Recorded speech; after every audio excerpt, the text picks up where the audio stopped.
My brothers and sisters, may the Lord be with you. And with your spirit. A reading from the Holy Gospel according to Mark.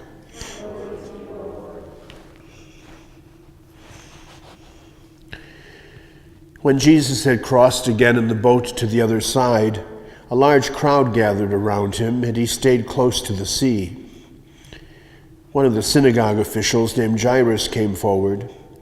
Seeing him, he fell at his feet and pleaded earnestly with him, saying, "My daughter is at the point of death. Please come lay your hands on her, that she may get well and live."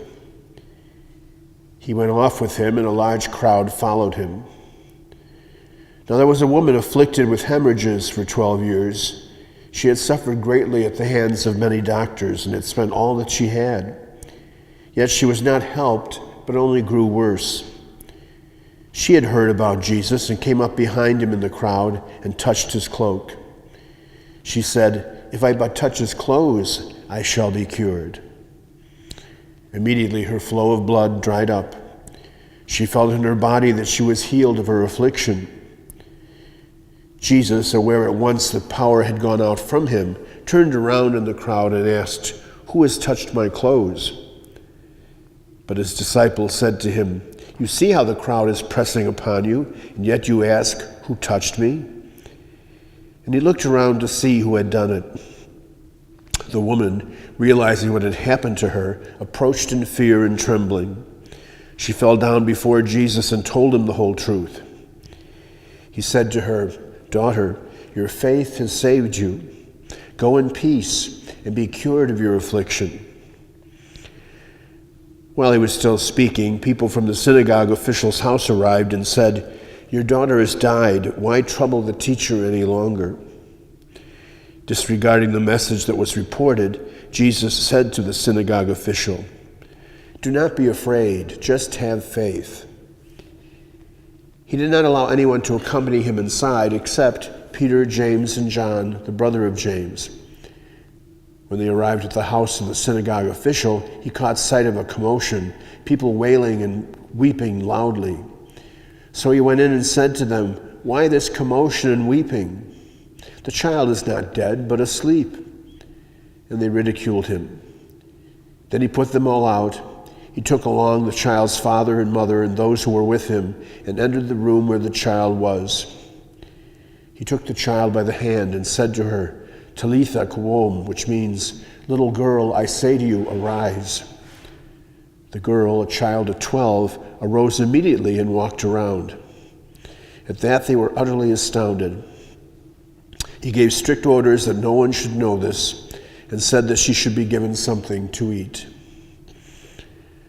The Gospel of the Lord.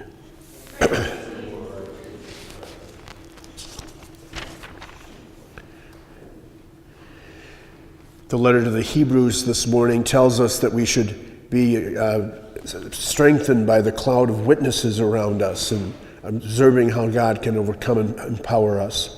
And goes on to suggest very poetically that we should keep our eyes fixed on Jesus, who is the perfecter of faith. As we listen to the gospel text today from Mark, we surely see two very powerful examples of individuals who had their eyes fixed on Jesus. Both cases, it is an elderly woman and at the same time a 12-year-old girl. And in both instances, faith is involved, but from different perspectives. In the case of the little girl, it is not the girl who shows faith, it is the father Jairus who shows it, and says if but only the Lord would come and to touch his daughter, he knows that she would be healed. And even when it's found out that she presumably had died, still he continues to ask and seek that the Lord will come with him. At the same time, we encounter this woman who for 12 years was inflicted with hemorrhages and was not able to overcome them.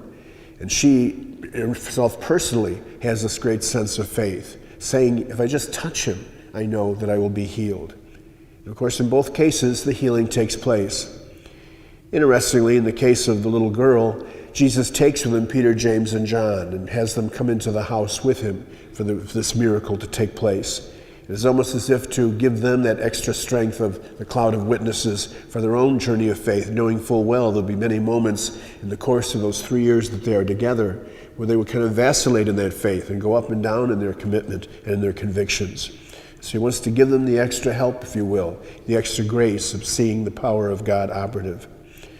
The bottom line is that we must all keep our eyes fixed on Jesus and realize the potential and the power that is in faith if we really believe and really seek to allow him to change our lives. It may not be as dramatic looking as the little girl who's raised from the dead or as the woman who suffered 12 years of hemorrhaging, but it is still just as powerful if we but believe.